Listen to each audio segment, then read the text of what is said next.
Olá pessoas, vamos lá, começando mais um vídeo. Dessa vez não é de estude comigo, é o artigo comentado que eu faço sempre, né? Estou fazendo estude comigo que vocês estão vendo aí porque eu estou estudando esse conteúdo agora, mas eu estou sempre comentando um artigo do site, né?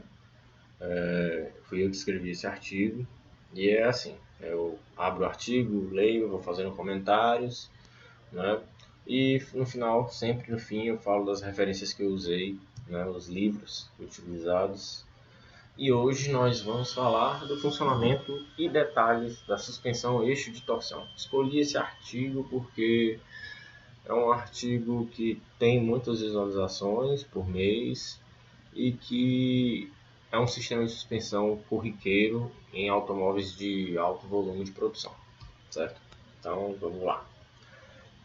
Vamos começar. Depois do eixo rígido, percebeu-se que, embora muito robusto, havia uma grande penalização no conforto do veículo. Além disso, o sistema era rígido demais a ponto de prejudicar também o comportamento dinâmico.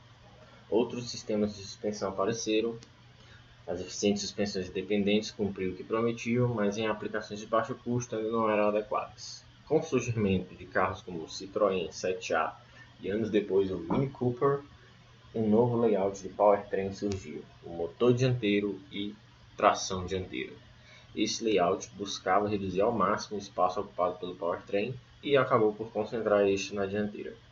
Como resultado, a suspensão traseira não teria mais que sustentar um pesado diferencial, e como buscavam otimização do espaço, principalmente o espaço interno, a suspensão ideal deveria ser aquela que proporcionasse um nível de conforto e dinâmica adequados ao tipo de projeto, mas que também compartilhasse espaço no assoalho do veículo sem prejudicar o espaço interno, que é o que a gente chama de packaging, né? Que é quando o sistema tem que compartilhar espaço com outros componentes e outros sistemas, né? Em meio a essas necessidades, surgia o eixo de torção, um mecanismo composto de uma barra transversal conectada através de soldas aos braços de suspensão.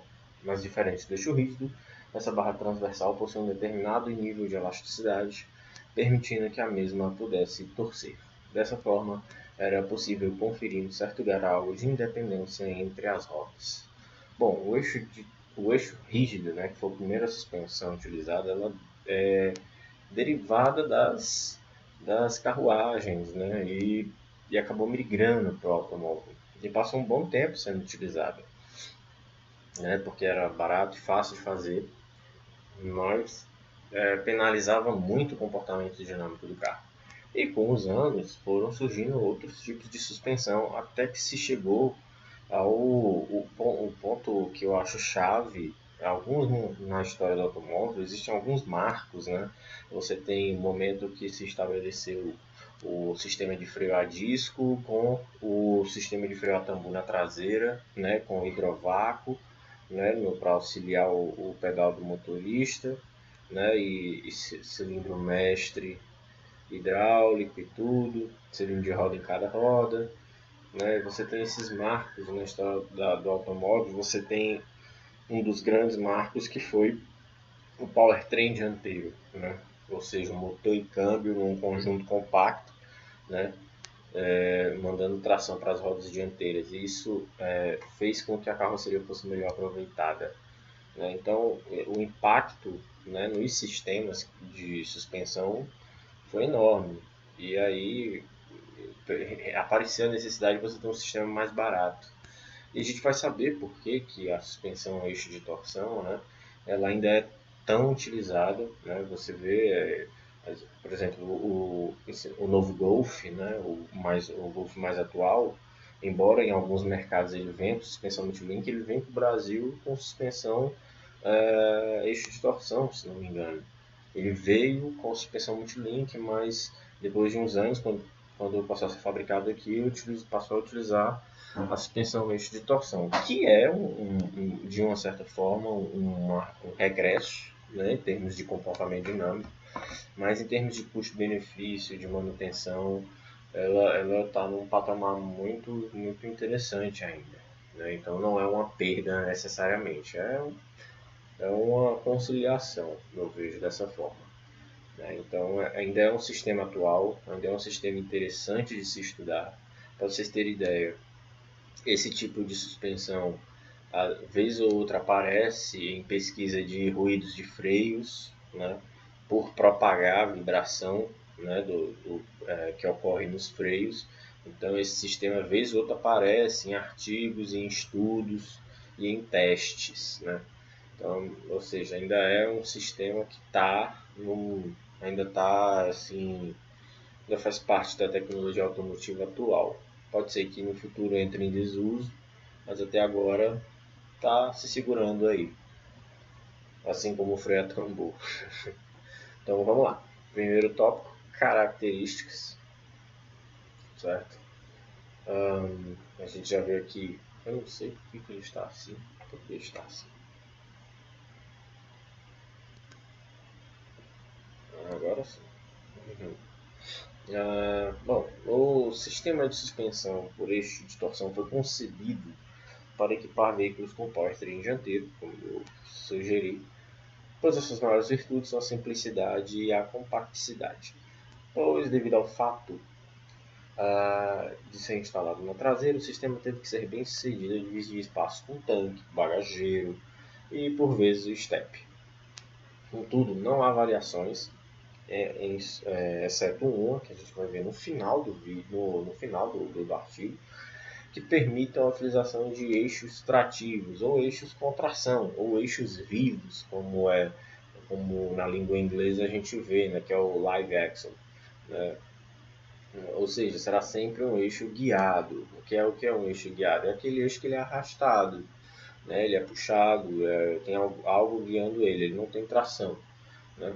Fato que por muitas literaturas é tratado como um ponto negativo ou em desvantagem, embora também um eixo de tração não tenha sido escopo do seu projeto original. Ou seja, a ideia do eixo de torção nunca foi equipar um diferencial, né? Nunca foi ser uma suspensão pensada para veículos com tração nas rodas traseiras. Na verdade, ela foi pensada para equipar carros com tração dianteira, né?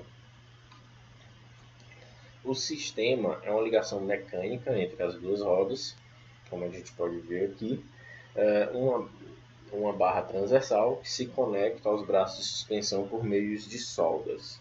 Estes braços possuem um ponto de fixação na carroceria. Nestes encontram-se buchas e rolamentos. Molas e amortecedores são fixados em suportes soldados nos braços de suspensão. Aqui eu coloco uma foto onde tem cada termo. Eu acho até que eu deveria ter colocado na legenda da foto a tradução, né? Falha minha, né? Temos que reconhecer isso, né? Então eu vou traduzir aqui cada termo, certo? Eu tenho aqui o Routable Supporting, aqui é o alojamento das buchas e é também, né, o suporte que confere articulação à suspensão. Certo? Eu tenho o trailing arm. Trailing arm, se eu for traduzir ao pé da letra, é braço arrastado. Braço arrastado, inclusive, é um tipo de suspensão e que vai ter vídeo aqui posteriormente. Né? Mas por que ele é chamado isso? Porque simplesmente ele está numa posição, né? Essa posição que a gente vê é a forma com que ele é montado no veículo. Né? As rodas estão montadas aqui, certo? O cubo de roda está montado aqui, com freio e tudo, e a roda vem e encaixa no cubo aqui, certo? Então o veículo vai se deslocar nesse sentido, né? E aí é chamado de arrastado porque está arrastando as rodas, está arrastando o braço, certo? Então aqui é como se fossem os braços da suspensão, certo? Torsion beam é o eixo de torção propriamente dito, certo? Ele está escondido dentro dessa chapa de aço aqui. Aí eu tenho reinforcing part, né? O que é isso aqui? É uma junção do braço de suspensão com o eixo de torção. Né? Ele vai se unir aqui para transferir as forças, né, que a roda sofre e tudo para essa região que é aqui onde a suspensão acontece. Spring seat, aqui é o alojamento da mola. Flange port, aqui é onde é montado o cubo de roda, né, nesse flange. certo? E o buffer seat, aqui, o buffer, provavelmente aqui é onde é montado o amortecedor. Então, tem essa foto aqui também, que é muito interessante, que a gente pode ver tem uma visão geral do sistema, né? Curiosamente, né, ela veio para ser uma melhoria ao sistema eixo de torção ou eixo rígido, mas ela ainda é uma suspensão assim que conecta as duas rodas. Então há um grau de dependência entre as rodas. O fato do eixo ser elástico, né, entre aspas, né, por o eixo permitir uma distorção, né, dá a essa suspensão o caráter, um certo grau de independência entre as rodas, mas muito controlado, certo? Então essa é uma das características desse sistema. Por estar também conectado às rodas, ainda confere aqui uma dependência, uma transferência de carga, né, indesejada, vibrações, né, e isso tudo no fim acaba penalizando dinamicamente o veículo, mas como eu falei, tem outras vantagens como baixo custo de manutenção, né, facilidade também da manutenção, rapidez, né, baixo número de peças e de buchas. Eu tenho também o fato de ser um componente muito durável, uma suspensão muito resistente, certo? Até mesmo para o tipo de proposta do veículo, ela acaba sendo bem mais resistente do que o necessário, né? Ela também ela é muito compacta, né? Ocupa muito pouco espaço, né? Então é um sistema que tem o seu espaço na tecnologia automobilística por conta dessas características. Vamos ver aqui os 3 últimos parágrafos. Mesmo fisicamente parecido com o eixo rígido, suspensões de torção possuem uma massa não suspensa consideravelmente menor. Olha, só pontuando aqui, massa não suspensa. O que é massa não suspensa? Tudo que está conectado à roda. Entenda que as rodas estão tocando no chão, certo? E existem elos que unem as rodas até a carroceria. A maioria desses elos, né, eles são considerados massa não suspensa. E quais seriam eles? O cubo de roda, o sistema de freio inteiro, quase todos os componentes da suspensão, quase todos os braços. Então, isso aqui também foi uma vantagem da suspensão. Ela reduziu a massa não suspensa. Anderson, como é que eu posso identificar a massa não suspensa de um carro? Bom, medir essa massa é meio complicado, né? Só vai em oficina retirando as peças, medindo a carroceria e por aí vai. Então ninguém vai fazer isso assim de graça, né? Mas existe uma forma de você identificar isso. Quando você levanta o carro no elevador, tudo que cai, não necessariamente no chão, mas quando você sobe as rodas descem, tudo que desce junto com as rodas é massa não suspensa. Certo? Mas o uso extensivo de soldas, continuando aqui o parágrafo, torna o sistema limitado à tensão máxima que esses pontos de soldas podem suportar, ou seja, a carga sobre o eixo é limitada à capacidade que as soldas possuem de aguentar as forças que fluem na suspensão. Esse pode ser um dos motivos pelo uso desse sistema de suspensão em veículos utilitários sem vocação off-road. O sistema se comporta de forma semelhante ao eixo rígido, porém, a deformação da barra permite a absorção de parte das forças dos impactos sofridos pela roda, principalmente se forem em apenas uma roda, ou seja, a barra transversal funciona também como uma barra estabilizadora. Entretanto, em situações intensas de forças laterais, mesmo com a torção da barra transversal, ocorrem deformações nos braços de suspensão. Como consequência disso, o posicionamento da roda sobre carga sofre alterações que em curvas apresentam o fenômeno de sobreesterço devido às forças laterais, ou o self-steer. Apesar dos contras, o sistema, na maior parte do seu funcionamento, proporciona bom posicionamento das rodas, com o mínimo de variação de cambagem, convergência, divergência e distância entre eixos. Bom, foi mais ou menos o que eu tinha, aquele comentário que eu tinha feito, mas com alguns acréscimos que é importante também pontuar, né?